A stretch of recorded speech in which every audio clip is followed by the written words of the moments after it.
12 ज्योतिर्लिंगों की पौराणिक कथाएं भगवान शिव के 12 ज्योतिर्लिंग देश के अलग अलग भागों में स्थित हैं। इन्हें 12 ज्योतिर्लिंग के नाम से जाना जाता है। इन ज्योतिर्लिंग के दर्शन, पूजन, आराधना से भक्तों के जन्म जन्मांतर के सारे पाप समाप्त हो जाते हैं। वे भगवान शिव जी की कृपा के पात्र बनते हैं। ऐसे कल्याणकारी ज्योतिर्लिंगों की कथा आज हम आपको बताएंगे। श्री सोमनाथ मंदिर गुजरात प्रांत के काठियावाड़ क्षेत्र में समुद्र के किनारे सोमनाथ मंदिर विश्व प्रसिद्ध है। यह ज्योतिर्लिंग पहले प्रभास क्षेत्र के नाम से जाना जाता था। यहीं भगवान श्री कृष्ण ने जरा नामक व्याध के बाण को निमित्त बनाकर अपनी लीला का अंत किया था। इस ज्योतिर्लिंग की कथा का पुराणों में भी वर्णन है। दक्ष प्रजापति की 27 कन्याएं थीं। उन सभी का विवाह चंद्रदेव के साथ हुआ था, किंतु चंद्रमा का समस्त अनुराग व प्रेम उनमें से केवल रोहिणी के प्रति ही रहता था। उनके इस कृत्य से दक्ष प्रजापति की अन्य कन्याएं बहुत अप्रसन्न रहती थीं। उन्होंने अपनी यह व्यथा कथा अपने पिता को सुनाई। दक्ष प्रजापति ने इसके लिए चंद्रदेव को अनेक प्रकार से समझाया, किंतु रोहिणी के वशीभूत उनके हृदय पर इसका कोई प्रभाव नहीं पड़ा। दक्ष ने क्रुद्ध होकर उन्हें क्षयग्रस्त हो जाने का शाप दे दिया। इस शाप के कारण चंद्रदेव तत्काल क्षयग्रस्त हो गए।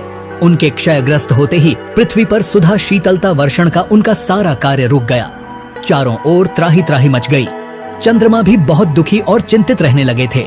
उनकी प्रार्थना सुनकर इंद्रादि देवता तथा वशिष्ठ आदि ऋषिगण उनके उद्धार के लिए पितामह ब्रह्मा जी के पास गए।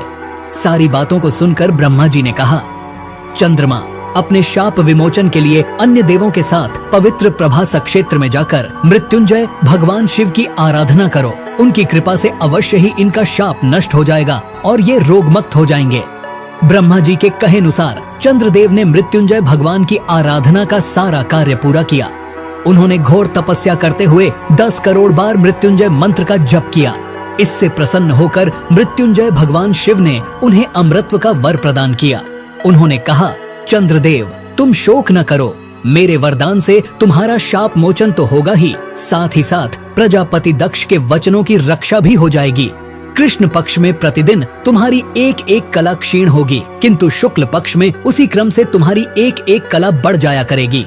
इस प्रकार प्रत्येक पूर्णिमा को तुम्हें पूर्ण चंद्रत्व प्राप्त होता रहेगा।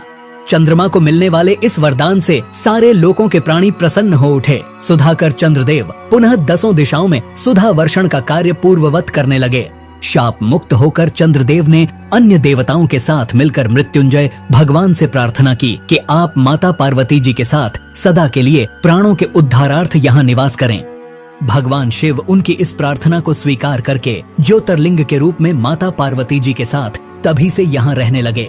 पावन प्रभास क्षेत्र में स्थित इस सोमनाथ ज्योतिर्लिंग की महिमा महाभारत, श्रीमद् भागवत तथा स्कंद पुराण आदि में विस्तार से बताई गई है। चंद्रमा का एक नाम सोम भी है। उन्होंने भगवान शिव को ही अपना नाथ स्वामी मानकर यहाँ तपस्या की थी, इसलिए इस ज्योतिर्लिंग को सोमनाथ कहा जाता है। श्री मल्लिकार्जुन आंध्र प्रदेश में कृष्णा नदी के तट पर दक्षिण का कैलाश कहे जाने वाले श्री शैल पर्वत पर श्री मल्लिकार्जुन ज्योतिर्लिंग स्थित है। महाभारत, शिव पुराण तथा पद्म पुराण आदि धर्म ग्रंथों में इसकी महिमा और महत्ता का विस्तार से वर्णन किया गया है। पुराणों में इस ज्योतिर्लिंग की कथा कुछ इस प्रकार है। एक समय की बात है, भगवान शंकर जी के दोनों पुत्र श्री गणेश और श्री कार्तिकेय स्वामी विवाह के लिए परस्पर झगड़ने लगे।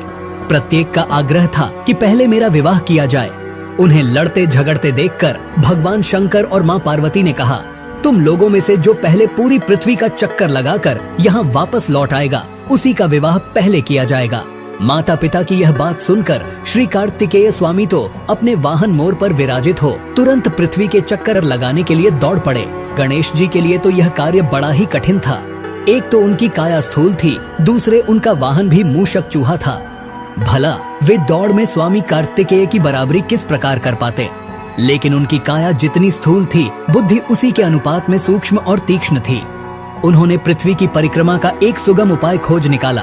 सामने बैठे माता पिता का पूजन करने के पश्चात उनकी 7 बार परिक्रमा करके उन्होंने पृथ्वी के चक्कर न लगाकर माता पिता के चक्कर लगाकर कार्य पूरा कर लिया। उनका यह कार्य शास्त्रानुमोदित था।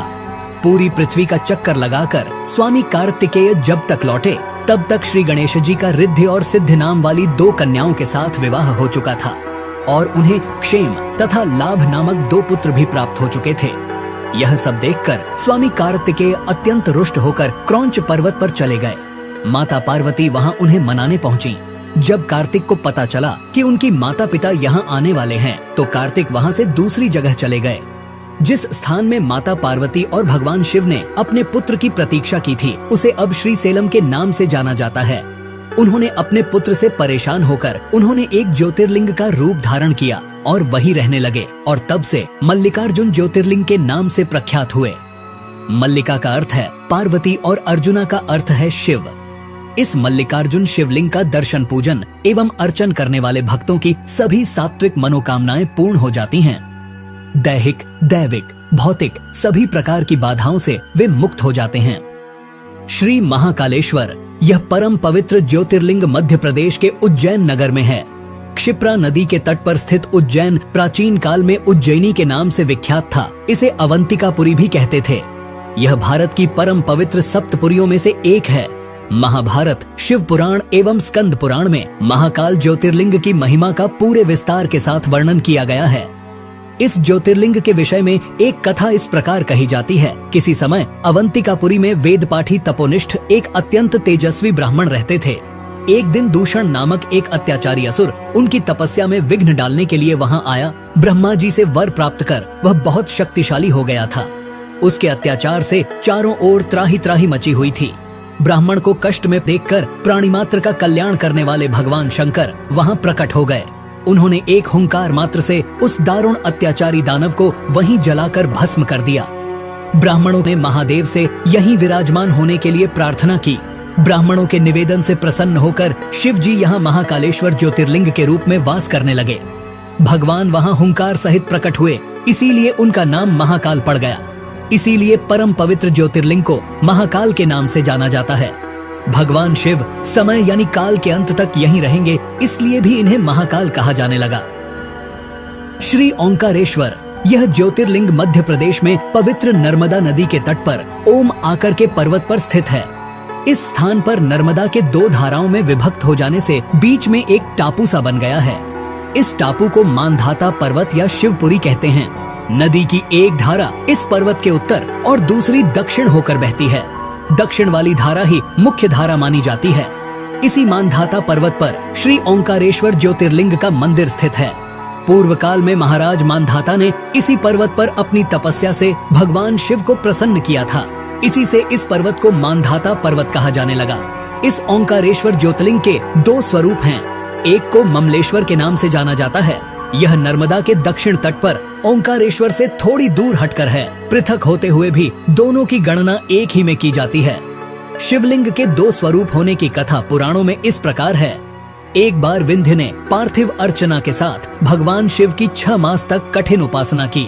उनकी इस उपासना से प्रसन्न होकर शंकर जी वहां प्रकट हुए। उन्होंने विंध्य को उनके मनोवांछित वर प्रदान किए। विंध्याचल की इस वर प्राप्ति के अवसर पर वहां बहुत से ऋषिगण और मुनि भी पधारे। उनकी प्रार्थना पर शिवजी ने अपने ओंकारेश्वर के 2 भाग किए।